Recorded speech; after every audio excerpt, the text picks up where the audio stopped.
நான் வந்து ஒரு தொழில தொடங்கணும். அது எங்கேருந்து ஆரம்பிக்கிறது? அது எந்த விதத்தில எடுத்து செய்யலாம்? அதே நேரத்தில, "சார் நாங்க வந்து சிறப்பா ஒரு ப்ராடக்ட் தயாரிக்கிறோம். சிறப்பா ஒரு சர்வீஸ் பண்ணிட்டு இருக்கிறோம். இத அடுத்த கட்டத்துக்கு எடுத்துட்டு போகணும்." அப்போ உங்களுக்கான நேரம் வந்துருச்சு. இன்னைக்கு வந்து ஜூன் 13. இன்னும் 100 நாள் தான் இருக்கிறது. ஆமாங்க, நம்முடைய பிசினஸ் கனெக்ட் இப்போ 25வது முறையாக கோவை மாநகரில நடக்க இருக்கிறது. செப்டம்பர் 22ஆம் தேதி.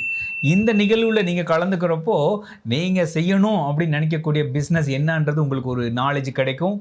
அதே நேரத்தில நீங்க செய்யக்கூடிய ப்ராடக்ட்டுக்கு ஒரு ரீசெல்லர், டீலர் இந்த மாரி கிடைக்கிறதுக்கு ரொம்பவே வாய்ப்பு இருக்கிறதுங்க. இந்த நிகழ்ச்சி பற்றின முழு விவரம் உங்களுக்கு வேணும் அப்படின்னா, எங்களுடைய வாட்ஸ்அப்புக்கு கோவை அப்படின்னு டைப் பண்ணீங்கன்னா, நாங்க கம்ப்ளீட் டீட்டெயில் அனுப்பிடுவோம். 7812857633. அப்புறம் என்ன? நல்ல காலம் வந்துருச்சு, நல்ல காலம் வந்துருச்சு.